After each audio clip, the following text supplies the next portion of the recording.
Hello, welcome to another episode of Forgotten Cemeteries out in the middle of nowhere of the Pacific Northwest. Today we're at Edward Pioneer Cemetery, located in Pedee, Oregon. I've heard it said both ways, so I'm not really sure which one's correct.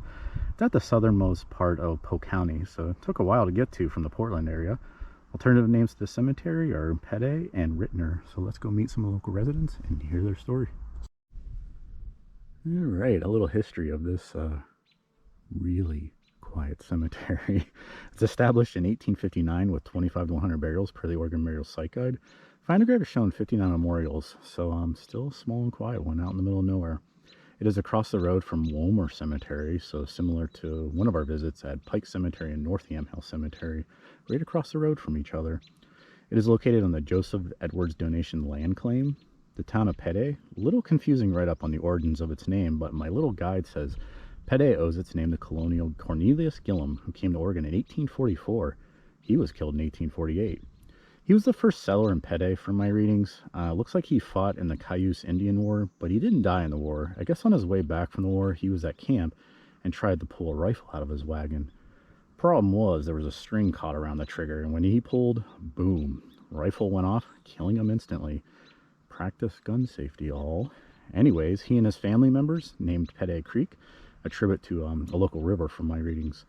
Apparently Pedee was a stop for hunters who were on the way to California during the gold rush. Today, not much other than the one headstone type of deal stop, a nice view and a tour, but you'll see the Wimple Cemetery video soon as well, since it's right across the road. However, I discovered a lesser known story of a murder of Mary Wimple that took place in 1852 in Polk County. An absolutely unreal story of a 35-year-old man married to a 12-year-old girl that ended in murder and execution by hanging. What secrets do Cooper Hollow, Oregon hold? And up ahead is Sebastian Bonaparte Ritner. What a cool middle name there. A Switzerland arrival and born 1812 in Wilters. Doesn't look like a whole lot is going on in that small town. I believe he has the oldest birth year at this cemetery though. However, Sebastian had an older brother named John Ritner, who was born in 1804 and was traveling the Oregon Trail with his family in 1845. He was also married to Sarah Jane Woodling Ritner, but it looks like John didn't make it and died somewhere along the Oregon Trail. We'll find Sarah's headstone and talk about why John didn't survive the trip. Burial location and details are unknown, and we talked about this before. The Oregon Trail is classified as the longest cemetery in the world. Looks like Sarah took a liking to Sebastian, though, and married the younger brother, John, at some time. Sebastian is shown as traveling to California in 1847 for all the gold rush buzz. However, he did bank, and when he died, he apparently owned like 900 acres. He also served in the Cayuse Indian War in 1848. To add, there's a covered bridge just south of the cemetery named after Sebastian. It is called Rittner Creek Bridge and was built in 1927. For the history nerds out there, it was Oregon's last covered bridge to be on the state highway. Maybe we'll go visit on this trip and do a little filming down there for fun if we have a chance. And here is Sarah Jane Woodling Ritner, wife of Sebastian we just talked about, but was first married to John Ritner along the Oregon Trail. What happened to John? Well, let's find out. In 1852, I guess their wagon train during the last half journey were constantly being harassed by Native Americans who were starving during that time. So a straight attack wasn't an option for them. What they would do, they would sort of stampede through the wagon trains in the hope of stealing oxen, for example. That was one of their tactics. During one attack, Sarah's current husband, John, jumped out of the wagon to calm down the oxen because they were just like freaking out, the ones pulling the wagon. I guess he stumbles and falls and was crushed to death by the wagon. Ugh. Sadly, I guess they removed boards from the wagon and used them to build a coffin burying John in an unmarked grave along the Oregon Trail. So, yet another story of an unmarked grave somewhere out there along the Oregon Trail. Well, Polk County never disappoints. I stumbled upon another 1800s hanging story in this area. Polk County, they didn't mess around back then. They loved them a good hanging, I guess. So our story starts with a man named Adam Wimple, a wealthy man from what I read, and coincidentally was looking for a wife. You know, I thought he'd hit up like a saloon, maybe go to church, find a nice Christian girl, or maybe hang out downtown and run into a random girl. I mean, what's a 35-year-old man to do? So why not just pick up a 12-year-old girl to marry? And this happens, and he finds his 12-year-old bride, Mary. Things didn't go well in this marriage, imagine that. I guess the underage girl was mouthy and kind of a jerk to him. She was like a total brat. You know, turning 13 will do that. They first lived in Portland, and Mary did try to escape. However, Adam tracks her down and threatens her life as she tries to escape again. They would eventually move to Cooper Hollow, which is west of Salem, Oregon. Well, I guess one day a man named Alec Gage and his wife stopped by the Wimple house. Mary Wimple, the teenager, apparently her eyes were red and her face was swollen from crying. Adam Wimple goes, she isn't feeling well. I imagine things get a little uncomfortable, so Alec and his wife leave, and sure enough, they get like a mile down the road and notice smoke rising from the Wimple house. My thought is she tried to escape again, and he caught her, and things got really bad. They returned to find the house ablaze, and when the fire finally settled, they found the teenage bride partially burned. I guess they can only identify Mary based on some of the jewelry she was wearing. Pretty charred, I imagine. No Adam Wimple, though. A group did eventually find him and bring him back to Dallas, Oregon. This was after he was found near Rickrail Creek, claiming he lost his horse, but the locals weren't buying it. He claimed that his wife fired a shot at him during an argument, and he beat her to death. We know this whole story because Mrs. Frank Collings kept sort of a diary of everything. She asks Adam, why'd you kill Mary? Adam simply replies, well, I killed her, and I really don't know why. I guess there was no jail in Polk County, so Frank Nichols took him in and shackled him, and he was guarded by 4 citizens, so that ought to go well. Adam fakes an illness and asks for tea. The guard walks away, and he manages to get his shackles off and escape again. 4 days later, they find Adam at the house where he killed his young wife. Adam goes to trial represented by Matthew Pedee, who was a famous individual in Oregon history, actually. He even had his own hall at Oregon University, but was later removed after his racist views came to light. He tries to state his case, but Adam was found guilty of first-degree murder, and the coordination with the hangman was made, who also just happened to be the sheriff. The sheriff would actually house Adam for the next 4 weeks until his execution. Dates were a little random, and with this journal, it said like October 1852, but then another website said January. But regardless, Adam would ride on the wagon to the gallows, sitting in a coffin that was made just for him. I guess along the way, Adam sees the sheriff's father and asks, Uncle Ben, ain't you going to the hanging? Ain't you coming down to see me get hung? The sheriff's father, who was the only individual in the entire Polk County to have a personal invitation, simply says, I've seen enough of you. To add, there was a circus in town the same day that Adam Wimple was to be hung, so everyone was like in good spirits. They were like, hey, we got a clown, an elephant, plus a hanging. It's going to be a bitchin' weekend. However, the circus owners decided to wait until the hanging was over and then open up the circus. So, how nice of them. Adam was hung and then buried on his land at Cooper Hollow. Mary, sadly, is somewhere buried north of Falls City's highway, west of Liberty Road from my readings. A forgotten grave and a story.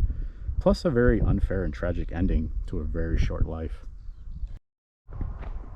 Alrighty, time for the what I predict will be a very short cemetery tour.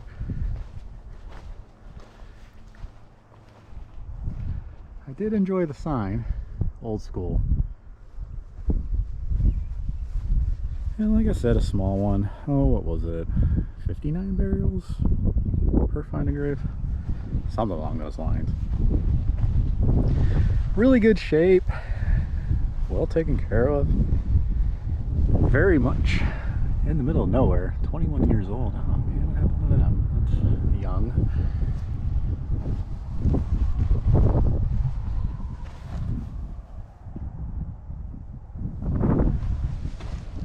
It's like this one. I don't know if there was vandalism. Must have been, I guess if it's cracked in half, right? I think I saw like 2 of them like that, 3 of them. Probably unavoidable in areas way out in the country.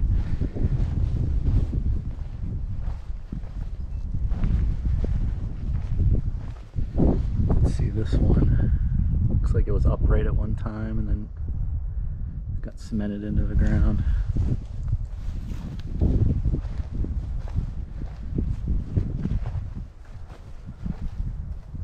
It's cool to cross on it in the Holy Bible. Talked about Sebastian there.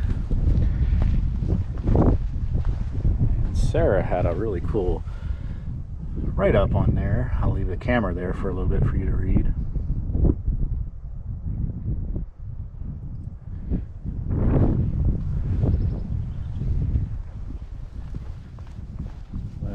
still active by the looks. A lot of new headstones, super clean. Like I said, well taken care of. Just a far drive, but I hope you enjoyed a little mini visit to this cemetery. And Polk County did not mess around back then with their hangings. A lot of lynchings, and we discovered another one. If you have any other recommendations for cemeteries to visit in Oregon or Southern Washington, feel free to comment below. Hope you're doing good out there. Hope you're enjoying the view. I highly recommend this one. It's quite a drive, but I'll tell you what, the view is worth it, and it is a very cool day out in the middle of nowhere. Have a good one. Thanks for watching. And as promised, bonus content, Rittner Creek Bridge. Covered bridge, to be exact. As said, it was built in 1926, but apparently in 1974 it was deemed unsafe structurally. I guess it was set for demolition, but the residents loved the bridge so much that they fought for it to keep it online. Got to the point it was on the ballot measure and it passed, thus saving the bridge, but it was moved to this location. You can see the bridge over there was built across the little creek. I also read Oregon had an estimated 450 covered bridges at its peak. These days, that number is down to 49, so these covered bridges are quickly disappearing from Oregon history and existence. It's a little write up there on Rittner Creek Bridge. More than welcome to read it. And there's our boy Sebastian we just visited at the cemetery up the road, which is only about 3 minutes. So pretty cool little stop. I'll try to do more of these with my video if you're interested. Try to hit up more landmarks that are tied to the people buried at the cemetery.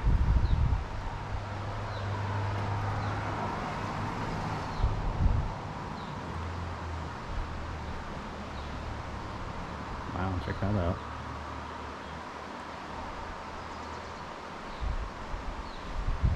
Pretty incredible landmark. I'm glad I came by, and I hope you guys enjoy it.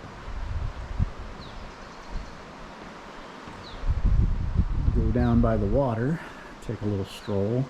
A really nice Oregon day. It's supposed to rain, but it held in there for the cemetery visit. I went to Romer and Edwards Pioneer Cemetery.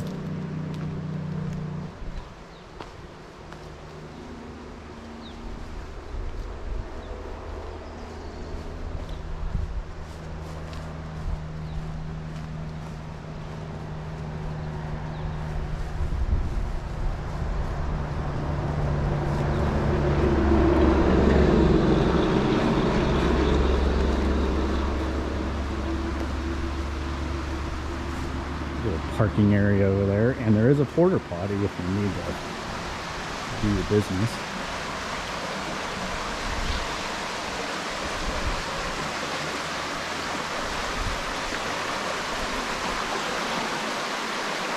Cool little place.